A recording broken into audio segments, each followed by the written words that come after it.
Bismillahirrahmanirrahim. Assalamualaikum warahmatullahi wabarakatuh. Walhamdulillahi hamdan katsiran thayyiban mubarakan fih kama yuhibbu rabbuna wa yarda. Ashhadu an la ilaha illallah wahdahu la syarika lah wa ashhadu anna Muhammadan abduhu wa rasuluh sallallahu alaihi wa ala alihi wa ashabihi wa man tabi'ahum bi ihsanin ila yaumil qiyamah. Amma ba'd. Ikhwan wa akhwat rahimani wa rahimakumullah. Kita masih dengan pelajaran akidah salaf ashabul hadis oleh al-Imam Abu Uthman As-Sabuni rahimana wa rahimahullah. Dan kita tentunya masih berada pada pembahasan tentang min adabi ashabil hadis.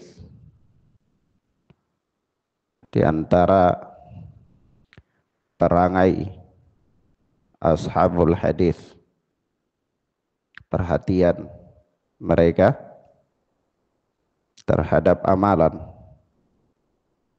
perhatian mereka terhadap amalan.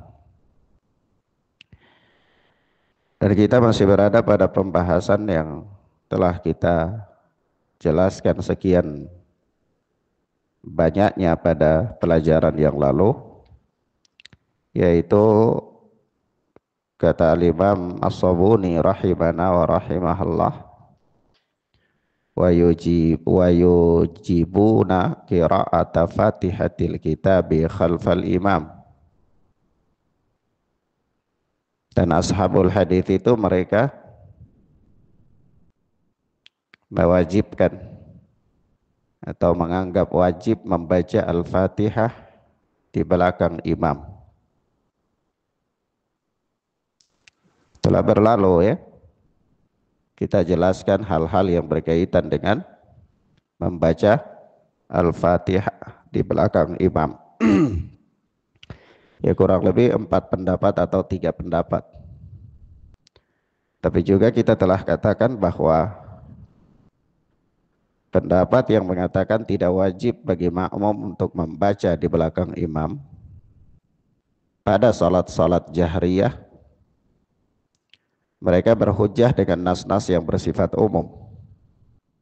Berhujjah dengan nas yang bersifat umum, sehingga nas-nas yang bersifat umum itu dikhususkan dengan nas yang bersifat khusus. Sebagaimana datang nas yang bersifat khusus itu diantaranya hadis Ubadah bin Samit, di mana Rasulullah sallallahu alaihi wasallam bersabda, la salata liman lam yaqra bi ummil Qur'an. Tidak ada salat bagi orang yang tidak membaca ummul Quran. Hadisnya muttafaqun alaih. Hadis disepakati oleh al-Imam Bukhari dan Muslim dalam sahih keduanya. Nah, begitu pula di dalam riwayat Ibnu Hibban, Rasulullah sallallahu dan al-Imam Ad-Daraqutni ya, Rasulullah sallallahu alaihi wasallam bersabda, la tujzi'u salatun la yuqra'u fiha bi Fatihatil kitab. Tidak cukup satu salat yang tidak dibacakan padanya Fatihatul Kitab. Hadis ini adalah hadis yang kata Imam Ad-Daraqutni bi isnadin sahih, sanadnya sahih. Begitu pula pada riwayat yang lain oleh Imam Ahmad, Imam Abu Dawud, Imam At-Tirmidzi dan yang lainnya, termasuk Ibnu Hibban, yakni bahwasanya Rasulullah sallallahu alaihi wasallam pernah salat bersama para sahabat. Setelah selesai itu beliau berkata, la'allakum taqra'una khalfa imamikum, ya barangkali kalian itu membaca di belakang imam kalian. Qulna na'am, kami pun berkata iya. Qal, maka Rasulullah sallallahu alaihi wasallam bersabda, la taf'alu illa bi Fatihatil kitab. Jangan kalian baca di belakang imam kecuali surat Al-Fatihah saja. Fa innahu la salata liman lam yaqra biha. Karena sesungguhnya tidak ada salat bagi orang yang tidak membaca Al-Fatihah. Nah, ini kata para ulama, mayoritas ulama ahlul hadis. Ini adalah nas-nas yang bersifat khusus di dalam bab ini. Sehingga nas yang bersifat umum seperti idza quri al-Qur'anu fastami'u lahu wa ansitu, apabila dibacakan Al-Qur'an maka diam dan dengar. Ini termasuk nas yang paling sahih bagi pendapat yang mengatakan tidak wajib membaca Al-Qur'an pada salat jahriyah. Kita katakan dalil ini adalah dalil yang bersifat umum, dikhususkan oleh hadis-hadis yang bersifat khusus. Iya, mafhum ya? Naam. Maka kalau ditanyakan Ustadz, kalau begitu seorang membacanya bagaimana? Nanti kalau kita baca atau kita lihat kitab-kitab fikih di dalam bab membaca surat Al-Fatihah ini, sampai nanti di sana ada diterangkan apa membaca Al-Fatihah itu bagaimana kalau ada kesalahan-kesalahan di sana, ada lahan di sana. Ya, kalau kita lihat keterangan Al-Imam Ibnu Qudamah di dalam Al-Mughni, kita lihat keterangan Syekhul Islam Ibnu Taimiyah di dalam Al-Majmu', maka rata-rata mereka menerangkan bahwa lahan itu kalau tidak merubah makna, insya Allah sah saja. Ya. Kalau antum tanya Ustadz bagaimana lahan yang tidak merubah makna, ini antum pelajari di orang yang memperdalam atau mengkhususkan mempelajari ilmu apa? Qiraah, bacaan Al-Quran ini, tajwid, makharid dan lain-lain.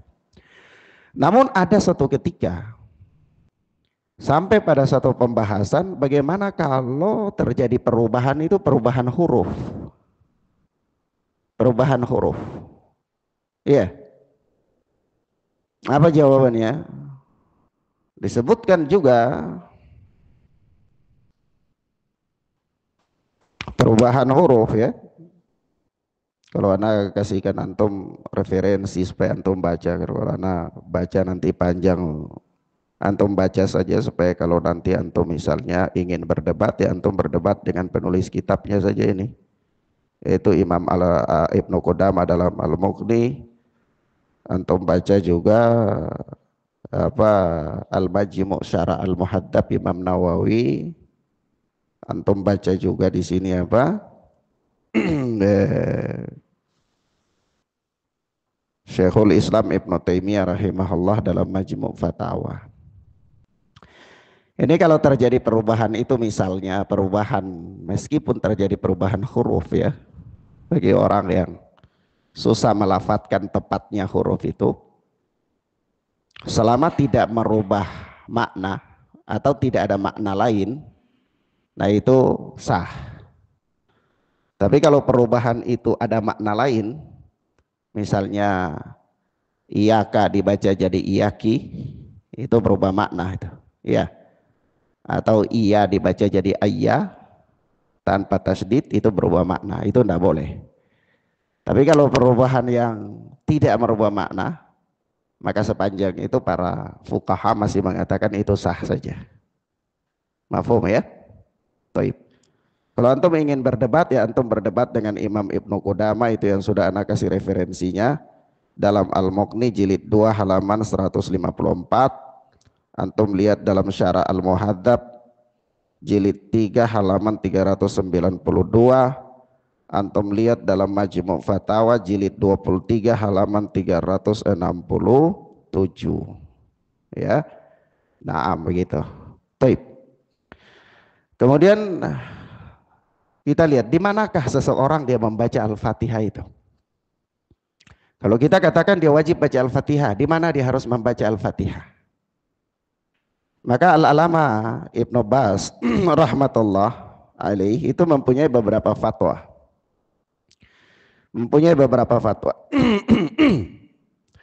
Yang pertama, beliau pernah ditanya tentang hukmu qiraatil Fatihah qabla qiraatil imami laha.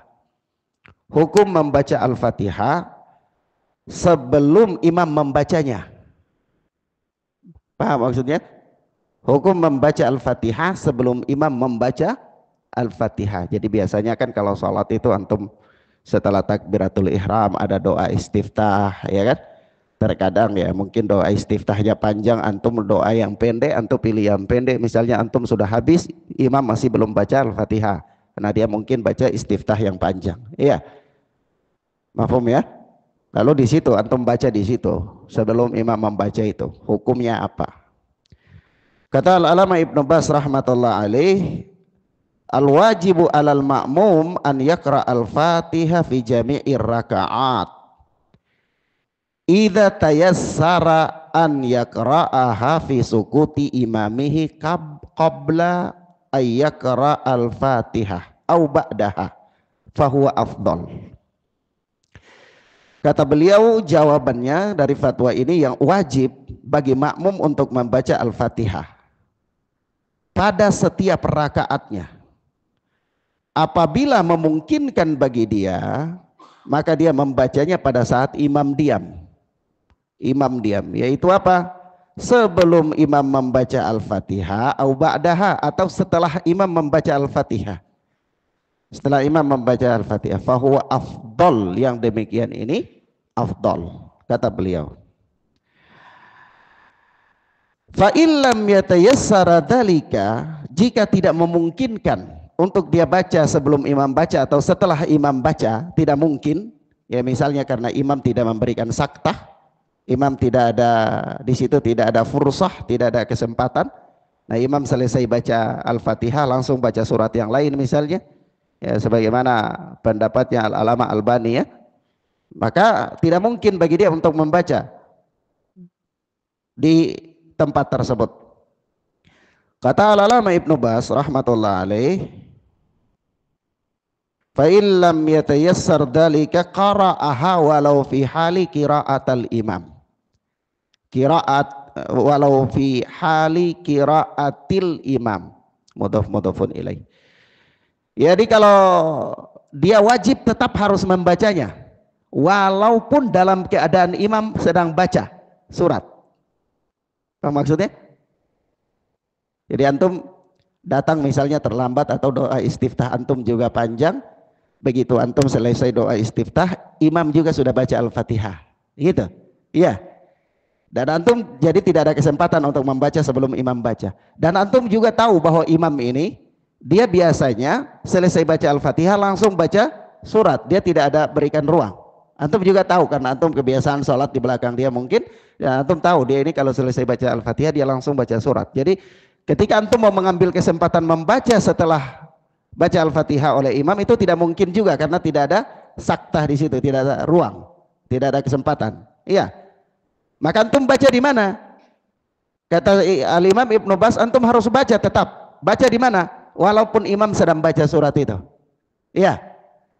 Atau antum baca ketika imam itu baca Al-Fatihah. Baca ayat per ayat. Ya, maka dari itu baca Al-Quran itu kan tartil ya.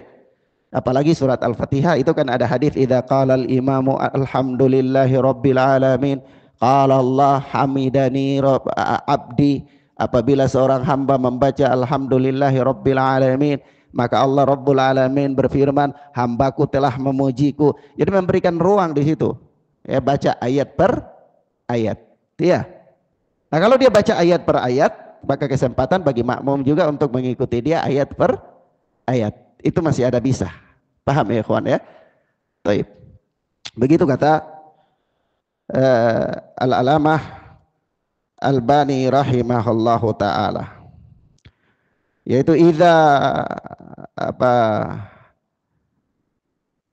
Hukmu qiraatil Fatihah qabla qiraatil imami laha, kata beliau al-wajibu alal ma'mum ay yaqra al-Fatihah fi jami'ir rakaat idza tayassara an yaqra'aha fi sukuti imamihi qabla ay yaqra al-Fatihah aw ba'daha fa huwa afdal. Fa in lam yatayassar dzalika qara'aha walau fi hali qiraatil imam. Na'am, thumma yunsit, kemudian dia diam. Setelah selesai dia diam. Liqaulin Nabi sallallahu alaihi wasallam la'allakum taqra'una khalfa imamikum, qulna na'am, qala la taf'alu illa bi Fatihatil kitab. Ya, karena ada hadisnya juga begitu, kata Syekh Ibnu Bas. Hadisnya itu ya, Nabi bertanya kepada para sahabat, apakah kalian membaca di belakang imam? Sahabat mengatakan iya, Nabi mengatakan tidak boleh kecuali Al-Fatihah. Mafhum ya ikhwan? Baik.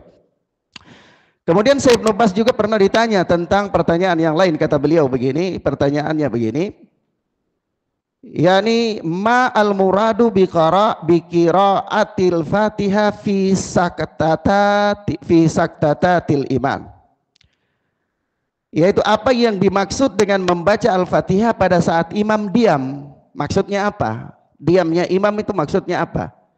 Al-jawab, kata beliau, al-maksud qiraatul Fatihah minal ma'mum fi ayyi saktatin tahsulu minal imami fil Fatihah ba'daha au fi suratil lati ba'daha fa illam yaskut fal wajib alal ma'mum an yaqra al Fatihah walau hala qiraatil imam fi asahhi qaulayil ulama liqaulin Nabi sallallahu alaihi wasallam, dan seterusnya.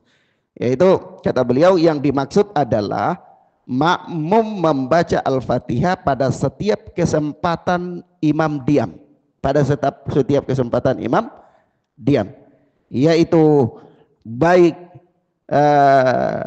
dalam keadaan imam itu membaca Al-Fatihah atau setelahnya, atau ketika imam itu membaca surat yang lain, Nah, jika imam tidak diam, maka wajib bagi makmum membaca Al-Fatihah meski ketika imam sedang membaca surat yang lain. Fa illam yaskut fal wajib alal makmum an yaqra Al-Fatihah walau hala qiraatil imam, ya. Jika imam tidak diam, maka makmum wajib membaca Al-Fatihah walaupun dalam keadaan imam itu sedang membaca surat lain. Dan ini adalah pendapat yang paling sah di antara pendapat para ulama, kata Al-Imam Ibnu Bas rahmatullah alaih. Taib. Maka di situ kita tahu ya. Dan kalau di dalam Fathul Bari itu Al-Hafidz Ibnu Hajar Asqalani mengatakan imam itu harus memberikan ruang untuk makmum membaca Al-Fatihah. Supaya apa? Supaya makmum itu bisa mengamalkan dua keadaan, bisa mengamalkan wajib baca Al-Fatihah dan bisa mengamalkan mendengarkan imam ketika imam membaca surat atau membaca Al-Fatihah. Jadi dia bisa amalkan dua-dua. Bahkan Al-Hafidz di situ mengatakan seandainya imam tidak memberikan ruang, lalu makmum terpaksa membaca Al-Fatihah dan tidak bisa benar-benar mendengar bacaan imam, maka sang imam itu berdosa, kata Al-Hafidz. Kenapa dia berdosa? Karena dia buat makmum tidak bisa khusyuk dalam mengamalkan dua hal. Paham ya ikhwan? Mafhum ya? Nah, tapi kalau antum baca keterangan Imam Albani nanti lain lagi. Imam Albani mengatakan tidak perlu diam ya. Tapi kalau antum tanya Ustadz, bagaimana apa yang antum yakini ya? Kalau saya dalam hal ijtihad seperti ini, saya pilih ijtihadnya Ibnu Hajar.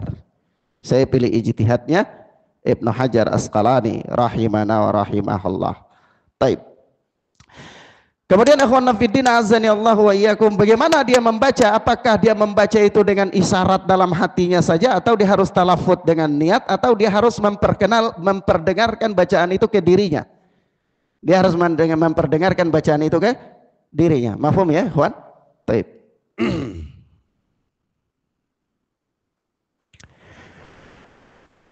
Disebutkan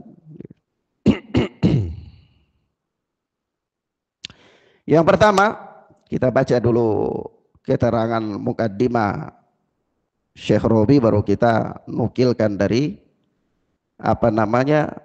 Al-Mughni dan Syarah Al-Muhadzab.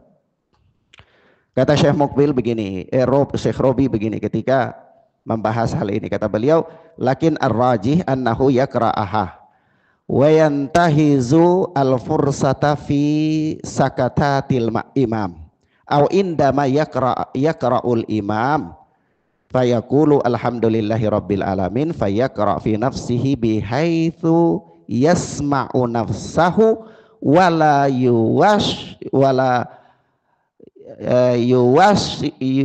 yushawwisu ya wala yushawwisu alal akharin. Nah, kata Syekh Rabi, yang benar dari pendapat-pendapat para ulama ini adalah makmum wajib membaca. Dia memanfaatkan kesempatan ketika imam itu diam atau ketika imam membaca alhamdulillahi rabbil alamin, berhenti, dia juga baca alhamdulillahi rabbil alamin, begitu. Lalu apa? Kata beliau, fayaqra'a fi nafsihi, dia baca sendiri, bihaitsu yasma'u nafsahu, dengan cara dia itu memperdengarkan kepada dirinya, wala yushawwisu alal akharin, tanpa mengganggu orang lain, Nah, di sini para ulama dikata di dalam Al-Mughni dan Al-Majmu' Syarah Muhaddab itu disebutkan, apakah dipersyaratkan membaca Al-Fatihah itu memperdengarkan kepada dirinya, atau membaca Al-Fatihah itu cukup dengan lidahnya bergerak saja? Paham maksudnya, ikhwan? Nah, kalau lidah bergerak mengucapkan huruf untuk dirinya sendiri, itu dapat diketahui. Kalau orang jenggotnya panjang, ya bisa kelihatan jenggot naik turun seperti ada di dalam hadis, ya. Rasulullah itu ditanya, sahabat ditanya, bagaimana kalian tahu Rasulullah itu membaca pada salat duhur dan salat asar? Kata sahabat, ya kami lihat dari jenggot beliau naik turun. Mereka nggak dengar bacaan, ya, nggak dengar bacaan, tapi lihat Rasulullah mengucapkan huruf, jadi jenggot itu gerak-gerak. Oh ya. Nah, apakah cukup dengan melafadzkan seperti itu saja, atau harus dipersyaratkan dengarkan, memperdengarkan huruf demi huruf yang keluar dalam baca itu dia dengar? Maka pendapat yang paling kuat di antara pendapat para ulama di sini disebutkan, was-shawab annahu la yustaratu an yusmi'a nafsahu wa huwa tarjihu Syekhul Islam wa Ibnul Qayyim, ya. Yang benar tidak dipersyaratkan untuk memperdengarkan, dan inilah yang dikuatkan oleh Syekhul Islam Ibnu Taimiyah rahimahullah dan Al-Imam Ibnu Qayyim rahimana wa rahimahullah. Jadi bacanya itu tidak perlu sampai suara itu harus keluar, cukup dia baca dengan melafadzkan niat saja, melafadzkan apa, huruf-huruf di lisannya saja. Paham ya? Nah, tapi jangan dia baca dalam hati, dia Allahu Akbar, diam sampai selesai. Antum baca Al-Fatihah, saya baca di mana? Dalam hati. Itu bukan baca. Baca itu dia harus talafut huruf, dia harus ucapkan huruf dengan syarat tanpa mengganggu orang lain, dan tidak dipersyaratkan harus diperdengarkan bacaan itu kepada dirinya. Paham ya, ikhwan? Mafhum ya? Nah, karena kalau diperdengarkan kepada dirinya itu bisa mengganggu orang lain juga. Kalau misalnya satu orang tidak apa-apa, tapi kalau misalnya ada 100 orang bermadhab seperti itu, walaupun cuma tapi kalau 100 jadi gaduh, ya. Walaupun 100 itu bisa jadi apa? Jadi gaduh. Mafhum ya, ikhwan? Baik. Kemudian selanjutnya kata Al-Imam As-Sabuni rahimana wa rahimahullah di sini, ini faedah tambahan ya. Kata beliau di sini, wa ya'muruna bi itmami ruku'i was sujudi hatman wajibah. Ya, dan mereka para ashabul hadis itu memerintahkan untuk menyempurnakan ruku dan sujud sebagai suatu ketetapan yang harus, yang wajib, dan seterusnya. Itu beliau bahas tentang tumaninah. Ya. Jadi para ashabul hadis kalau sholat, ahli hadis kalau sholat itu mereka sangat perhatikan tumaninah. Mereka tidak sholat buru-buru, ya. Mereka tidak sholat buru-buru karena tidak ada yang paling besar dalam kebutuhan mereka itu melainkan berhajat kepada Allah Tabaraka wa Ta'ala. Jadi tidak ada istilah sholat cepat-cepat supaya mau di sini, sholat cepat-cepat supaya mau ke sini, itu tidak ada bagi mereka. Semua urusan lain selain daripada berhubungan bermunajat dengan Allah itu kecil bagi mereka. Maka urusan apapun ditangguhkan bagi mereka, tidak bisa membuat mereka mempercepat sholat mereka, tidak bisa. Urusan apapun tidak bisa membuat mereka sholat tanpa memperhatikan tumak-ninah di dalam sholat, itu tidak bisa. Karena urusan tumanina di dalam salat urusan yang paling penting bagi mereka. Bahkan dia merupakan rukun di dalam rukun salat. Berdasarkan apa? Hadis musi'us salah, orang yang jelek salatnya. Dia salat dengan buru-buru tanpa tumanina, dia datang, dia berikan salam kepada Nabi, Nabi jawab salamnya, Nabi katakan apa? Irji fasalli fa innaka lam tusalli. Ulangi salatmu karena tadi engkau belum salat. Nabi anggap dia belum salat. Padahal secara zahir dia sudah salat. Kenapa Nabi anggap dia belum sholat? Karena sholatnya itu tanpa tumak-ninah. Tanpa apa? Tumak-ninah. Jadi tumak-ninah itu terjadi di mana? Tumak-ninah itu terjadi di gerakan dan ketika berpindah gerakan, itu tumak-ninah. Jadi ketika antum turun ruku atau turun sujud, jangan langsung lompat, ya, seperti ayam yang dia patuk beras begitu cepat, tidak boleh. Turunnya juga perlahan, dan ketika sampai di sujud jangan langsung bangun, tapi harus apa? Diam di situ. Makanya kalau kita lihat pembahasan fikih di dalam sifat salat, ketika para a'immah itu mereka membawa hadis-hadis yang berbicara tentang Rasulullah itu di salat rakaat pertama dan rakaat kedua itu kemudian beliau membaca surat ini dan surat itu, nanti mereka terangkan di rakaat ketiga dan keempat itu adalah setengah dari rakaat pertama dan rakaat kedua. Paham maksudnya?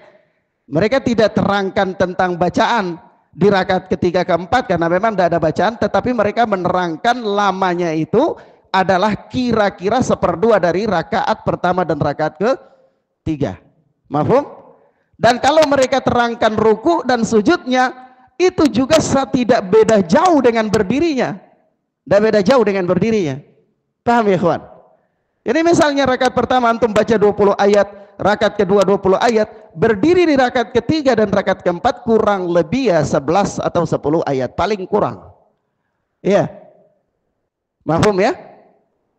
Rukunya bagaimana? Ya rukunya kurang lebih seperti 20 ayat pada rakaat pertama atau rakaat kedua itu. Sujud juga begitu, paling kurang ya kurang sedikit, tapi tidak sampai terlalu lebih cepat. Sebab apa? Ada orang dia berdiri itu baca ayat sekitar 30 sampai 60, tapi begitu dia sujud kira-kira cuma 3 kali subhanallah saja. Iya, mafhum ya ikhwan? Seimbang nggak itu?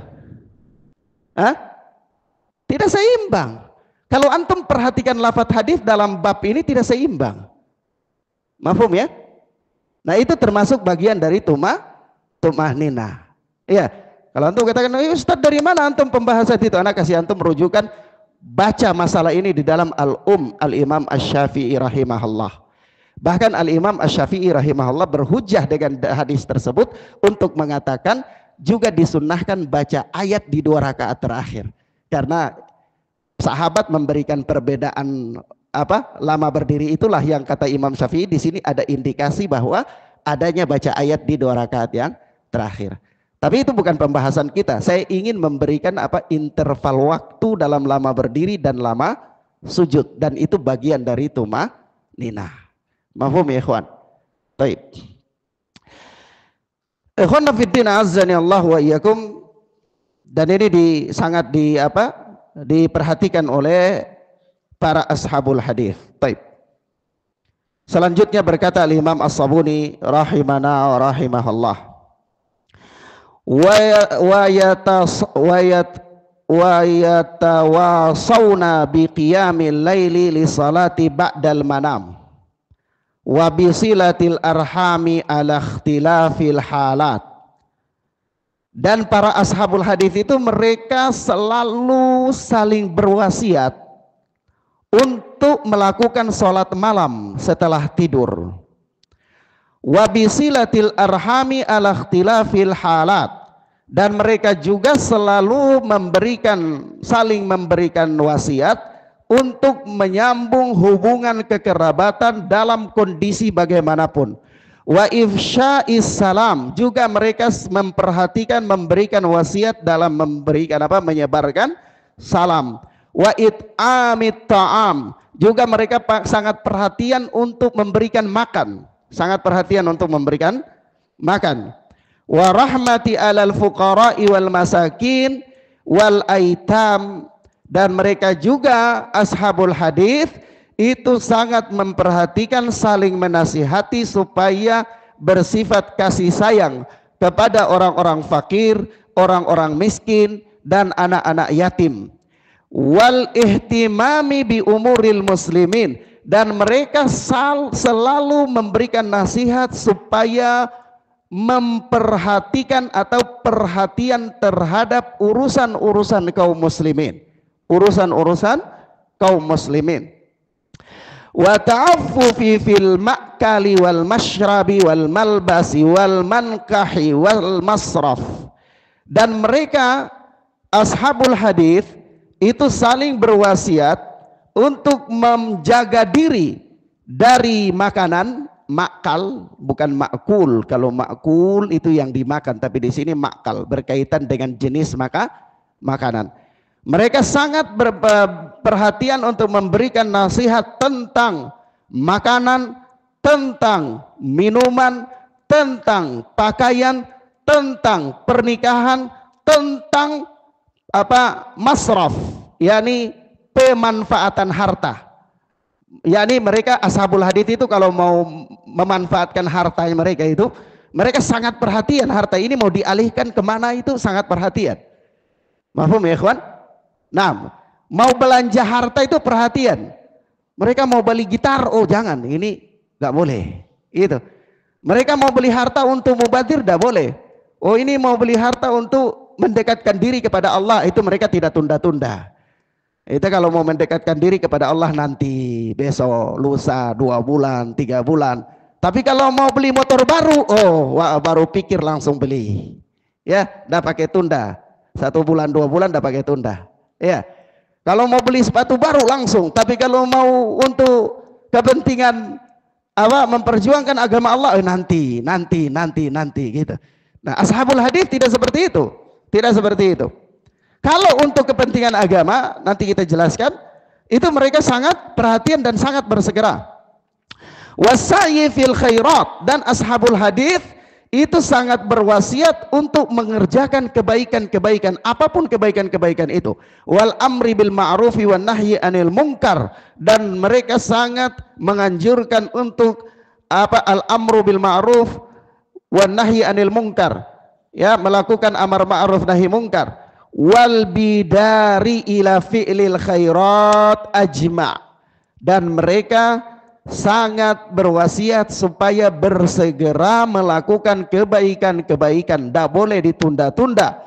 Wattiqai syarri akibatit tama', dan mereka juga berwasiat supaya waspada dan hati-hati dari apa, akibat sifat tamak. Akibat sifat apa? Tamak. Rakus itu akibatnya apa? Bahaya. Karena rakus itu bahaya. Ashabul hadis sangat berhati-hati dari sifat rakus. Kita lihat ikhwan, azani Allah wa iyyakum, tentang wasiat salat malam. Wasiat salat malam. Sampai-sampai para ulama mengatakan kepada kita, seandainya seseorang itu dia yakin dirinya bisa bangun di malam hari, maka ini afdal. Dia bangun di malam hari untuk melakukan sholat malam. Tapi jika sekiranya dia yakin dirinya tidak sanggup bangun karena dia itu punya pekerjaan di siang hari, banyak capek atau semisalnya, maka hendaklah dia melakukan sholat malamnya itu sebelum dia tidur. Ala kulli hal, jangan meninggalkan sholat malam. Mereka sangat memperhatikan untuk melakukan sholat malam. Telah berlalu kita singgung, itu diantara beberapa madhab para fuqaha, itu mereka tidak menerima persaksian dari orang yang terus menerus meninggalkan sholat malam tanpa udzur. Meninggalkan apa? Sholat malam tanpa udzur. Bahkan sholat malam ini merupakan peringainya orang-orang bertakwa kepada Allah. Ada orang dia katakan dia penuntut ilmu, ada orang dia katakan dia ahli ibadah, Tapi sholat malam tidak pernah. Itu omong kosong. Itu bukan ciri khas orang yang bertakwa. Itu bukan ciri khasnya penuntut ilmu. Itu bukan ciri khasnya ashabul hadis. Nah, tapi apakah Ustadz meninggalkan sholat malam berdosa? Tidak berdosa. Tidak berdosa. Hanya saja sholat malam adalah satu ibadah yang sangat diperhatikan oleh orang-orang yang bertakwa kepada Allah Azza wa Jal. Sampai-sampai Rasulullah itu ketika mau menerima wahyu itu Allah Subhanahu wa taala ya kalau kita pakai bahasa mendidik nanti ada kritikan juga ya, tapi dalam tanda kutip ya. Sebahagian ulama menolak kata mendidik ya. Mereka menolak kalau misalnya Allah itu mendidik Nabi, itu mereka menolak pakai kata itu. Sehingga orang yang pakai kata itu bisa jadi masalah di kalangan para fuqaha. Walaupun sebahagian ahli tafsir seperti di dalam tafsir At-Tabrani juga ada kalimat seperti itu, tapi ala kulli hal ini bagian daripada adab kepada Nabi sallallahu alaihi wasallam. Tapi kita katakan begini, ketika Allah Subhanahu wa taala hendak mengangkat Nabi pun, itu Allah Azza wa Jalla membimbing Nabi untuk melakukan amalan apa? Salat malam. Di mana? Di kalimat ya ayyuhal muzammil qumil laila illa qalila nisfahu aw inqus minhu qalila ya warattilil qur'ana tartila inna sanulki alaika qaulan tsaqila, begitu ya? Ya, kalau ya coba coba mana mushafnya?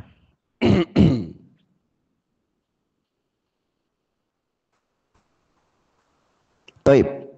Jadi di situ apa? Ya ayyuhal muzammil qumil laila illa qalila. Hai orang yang berselimut, bangunlah untuk menghidupkan malam hari ya. Kemudian apa? Nisfahu aw inqus minhu qalila, seperdua malam atau kalau tidak bisa ya kurang daripada itu. Kemudian auzida alaihi warattilil qur'ana tartila, atau lebih daripada itu warattilil qur'ana tartila, dan salat malam itu baca Al-Qur'an dengan cara apa? Tartil. Kenapa? Inna sanulki alaika qaulan tsaqila, sesungguhnya kamu harus begitu. Kenapa? Karena kami akan mewahyukan kepada engkau perkataan yang berat. Iya, perkataan yang berat, yaitu apa? Al-Quran, wahyu. Ketika Allah Azza wa Jalla hendak memberikan wahyu kepada Nabi untuk mengemban amanah risalah, itu Allah membimbing Nabi supaya menghidupkan salat malam. Iya, supaya ikhwan menghidupkan salat malam. Dan coba antum bayangkan salat malamnya itu separuh daripada malam. Kalau anda bisa setengah, kalau anda mampu lagi lebih daripada separuh daripada salat malam. Kenapa? Innalaka fin nahari sabahan tawila, karena engkau di siang hari itu sibuk. Di siang hari kalau orang mau ibadah, fokus ibadah kan nggak bisa, sibuk ya. Sibuk mau ketemu relasi, sibuk mau dagang, sibuk mau kerja, sibuk mau ini dan itu. Tetapi di malam hari tidak ada lagi kesibukan. Di malam hari waktu untuk engkau bertakarrub kepada Allah. Ya, coba antum bayangkan, bagaimana orang menghidupkan malam itu separuh malam.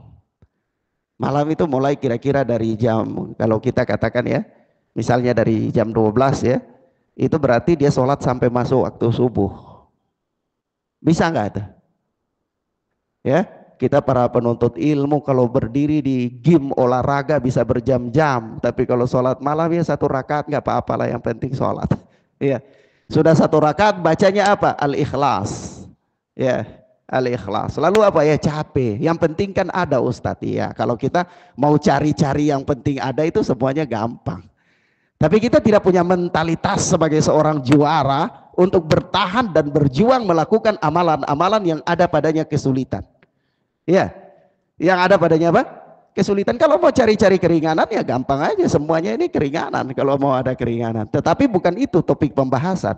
Yang menjadi topik pembahasan adalah hendaklah seorang muslim yang menjaga kebaikan agamanya selalu berusaha untuk mendekatkan dirinya kepada Allah. Itu dia berhias dengan perangai-perangai ashabul hadis. Apa perangai mereka? bagaimana mereka menghidupkan waktu-waktu mereka, bagaimana mereka mengutamakan kesempatan-kesempatan untuk bertakarrub kepada Allah, bagaimana mereka menjaga lisan mereka, bagaimana mereka menjaga akhlak mereka, bagaimana mereka menjaga silaturahmi mereka, dan seterusnya, bagaimana mereka memperhatikan memberi makan kepada orang lain. Ala kulli hal begini, kalau kita perhatikan ayat-ayat, saya semalam itu baru membuka mukhtasar silsilah as-sahihah al-alama Albani rahmatullah alaih, diringkas oleh Syekh Ali Hasan Al-Halabi. Itu saya jumpai di dalamnya itu puluhan hadis, saya membaca-baca itu tentang bagaimana Rasulullah memotivasi para sahabat untuk melakukan amalan-amalan yang berkaitan dengan orang lain, bukan amalan infiradiyah. Antum paham amalan infiradiyah?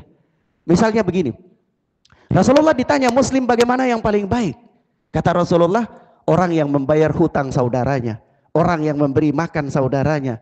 Bagaimana amalan yang paling baik? Orang yang menjaga silaturahminya. Bagaimana amalan yang paling baik? Tangan di atas lebih baik daripada tangan di bawah.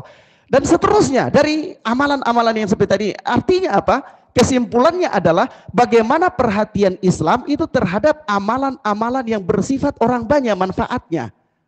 Sampai ditanya Muslim bagaimana yang paling baik, kata Rasulullah, menyusupkan ke hati saudaramu kegembiraan misalnya. Iya. Bukan berbicara tentang amalan infiradi, amalan pribadi. Kenapa? Karena manusia itu tamak. Manusia dalam amalan saja dia tamak, ya ikhwan. Tamak.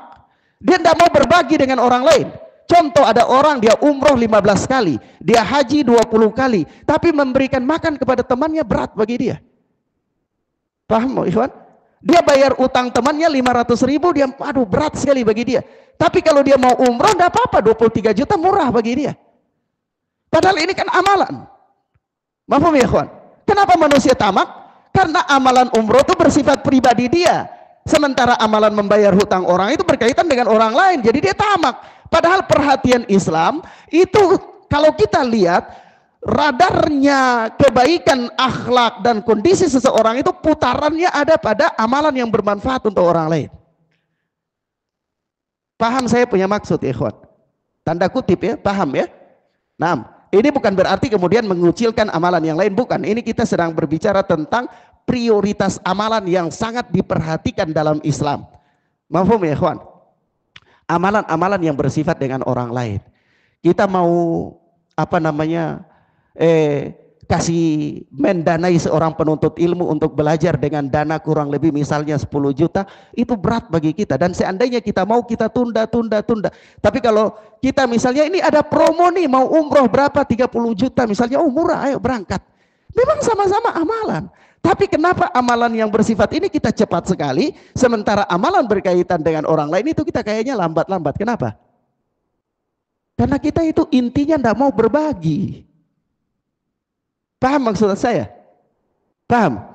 Padahal ini kalau kita mau lihat membiayai seorang penuntut ilmu dengan jumlah yang tidak sebesar itu, justru amalannya jauh lebih besar. Amalannya jauh lebih besar, pahalanya jauh lebih banyak. Anda umroh bersifat pribadi, Anda baca Quran bersifat pribadi, Anda sholat bersifat pribadi, Anda puasa bersifat pribadi.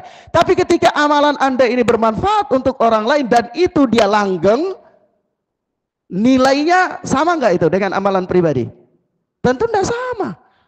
Sampai antum wafat masih mengalir. Iya kan? Di sini Masya Allah Al-Imam As-Sabuni ini menyebutkan sejumlah amalan, ya, itu berkaitan dengan orang lain semuanya. Amalan apa misalnya di sini?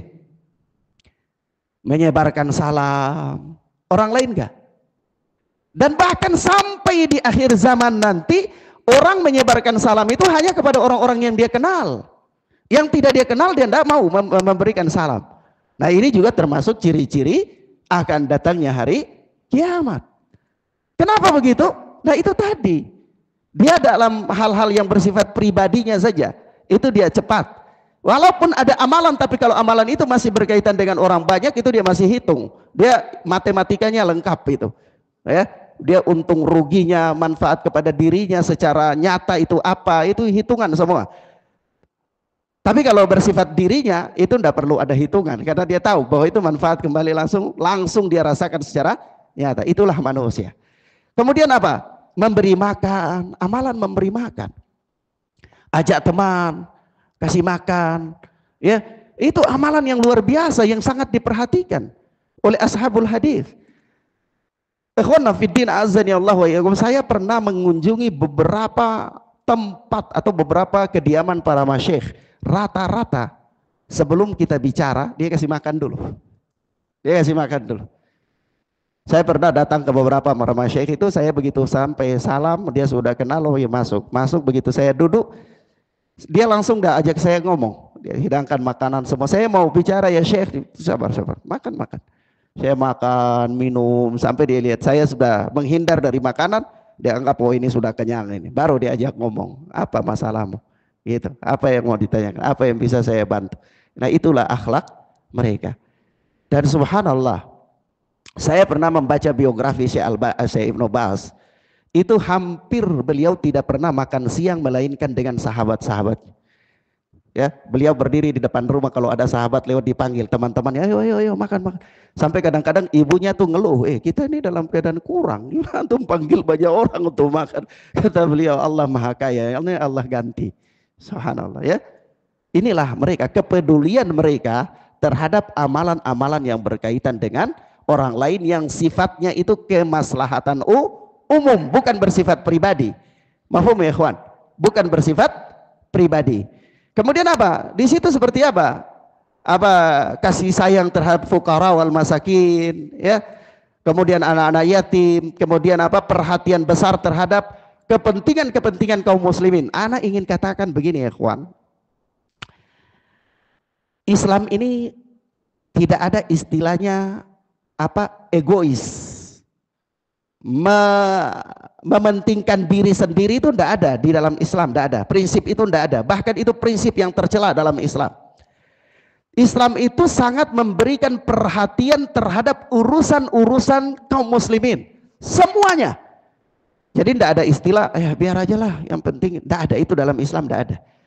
Karena Islam itu adalah kal jasadil wahid, seperti satu tubuh. Yashuddu ba'duhu ba'dhan, sebagiannya itu menguatkan sebagian yang lain, bukan sebagian menjatuhkan sebagian yang lain, bukan sebagian mendiskreditkan sebagian yang lain, bukan sebagian memperhatikan amalan bersifat pribadinya, temannya itu lapar, bukan itu. Tapi Islam sangat memperhatikan kondisi yang bersifat umum terhadap kemaslahatan kaum muslimin. Nah, paham maksudnya ikhwan? Bisa dipahami ya maksudnya. Taib. Ilahuna ikhwan fiddin azani Allah wa iyyakum. Adapun hal-hal yang lainnya insyaallah taala kita sampaikan pada kesempatan berikutnya biidznillah. Wassallallahu ala nabiyina Muhammad wa ala alihi washabbihi wasallam. Subhanakallahumma bihamdika asyhadu an la ilaha illa anta astaghfiruka wa atubu ilaik. Wassalamualaikum warahmatullahi wabarakatuh.